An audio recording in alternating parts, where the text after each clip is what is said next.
May 1981 Tamil Shorthand Junior Dictation. Get ready for dictation. 5 seconds. Start. தலைவர் அவர்களே, இந்த அவையில் பங்கு பெற எனக்கு ஒரு வாய்ப்பை அளித்ததற்கு என் நன்றியை முதற்கண் நான் தெரிவித்துக் கொள்கிறேன். பல நாடுகளை சுற்றிவிட்டு வந்த நான் பல கருத்துக்களை உங்களிடம் கூற விரும்புகிறேன். உலகத்தை பார்த்தால்தான் நம் உள்ளம் விரிவடையும். மற்ற நாடுகளில் மக்கள் எப்படி வாழ்கிறார்கள், எப்படி உழைக்கிறார்கள், எப்படி வாழ்க்கையின் தரத்தை உழைப்பால் உயர்த்தி கொள்கிறார்கள் என்பதையெல்லாம் நாம் கற்றுக்கொள்ள வேண்டியது அவசியம். என் வீட்டில் நான் மன்னன் என்று சொல்லிக்கொண்டு பொழுதை போக்குவது சரியல்ல. இன்று நமது நாடு எந்த நிலையில் இருக்கிறது என்று ஒவ்வொருவரும் புரிந்து கொண்டு செயல்பட்டால்தான் நம் நாடு முன்னேற முடியும். சில அயல் நாடுகளில் உழைப்பவருக்கு கூலி அதிகமென்று நீங்கள் கேட்டிருப்பீர்கள். ஏன் நமது நாட்டில் அப்படி இல்லை என்ற கேள்வி எழலாம். இதற்கு விடை அளிக்கிறேன். வசதி படைத்த நாடுகளில் மக்களின் வாழ்க்கை தரம் உயர்ந்துள்ளது. உற்பத்தியை பெருக்கி நாட்டின் செல்வத்தை பல ஆண்டுகளாக வளர்த்துள்ளார்கள். இதனால் அவர்கள் அதிக ஊதியத்தை பெறுகிறார்கள். ஊதியம் அதிகரித்தால் வாழ்க்கை தரம் நேர்த்தியாகிறது. இதுதான் நாம் புரிந்து கொள்ள வேண்டிய ரகசியம். ஒரு ஆண்டில் நம் நாட்டில் எவ்வளவு விடுமுறை நாட்கள், வேலை செய்யும் நாட்கள் குறைந்தால் எப்படி உற்பத்தி பெருகும்? நடுவில் வேலை நிறுத்தம் வந்துவிட்டால் நிலைமை மோசமாகி விடுகிறது.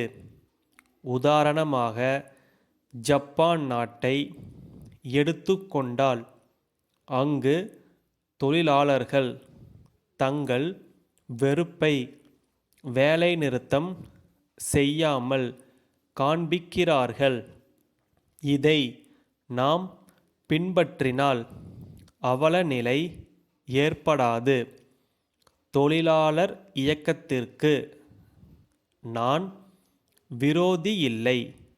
நாட்டின் முன்னேற்றத்தை கவனத்தில் கொள்ள வேண்டும் என்றுதான் வலியுறுத்துகிறேன்.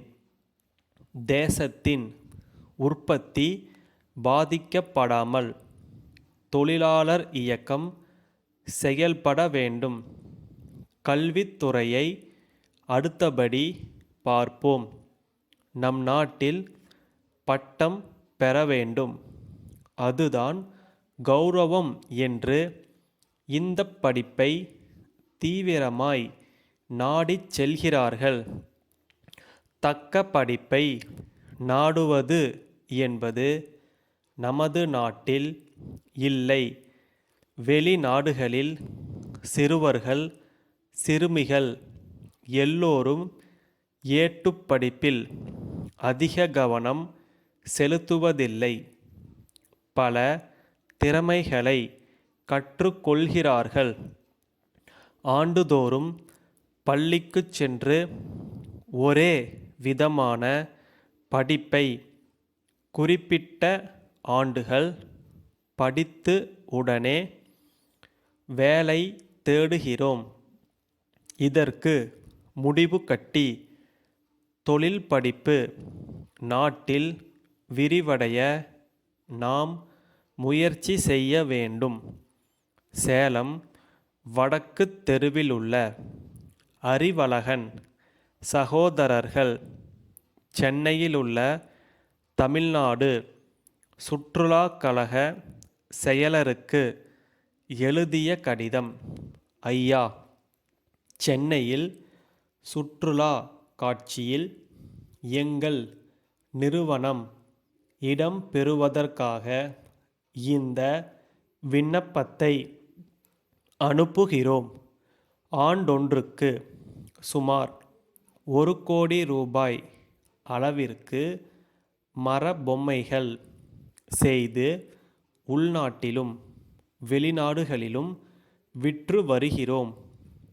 எங்களுக்கு நமது மாநில அரசும் பேராதரவு அளித்து வருகின்றது. நடக்கவிருக்கும் சுற்றுலா காட்சியில் மக்களுக்கு எங்கள் பொருள்களை பற்றி எடுத்துரைக்கவும் வியாபாரத்தை பெருக்கவும் தயவு கூர்ந்து எங்களுக்கு 200 சதுர அடி இடம் ஒதுக்கித்தர வேண்டுமாய் கேட்டுக்கொள்கிறோம். எங்கள் செலவில் நாங்கள் செய்ய வேண்டிய காரியங்களை குறிப்பிட்டு பதிலளிக்கவும். செலுத்த வேண்டிய கட்டணம் ரூபாய் 3000ற்கு காசோலை அனுப்பியுள்ளோம். தங்கள் ஒத்துழைப்பையும் மேலான ஆதரவையும் என்றும் நாடுகிறோம். தங்கள் அன்புள்ள சங்கர். ஸ்டாப்.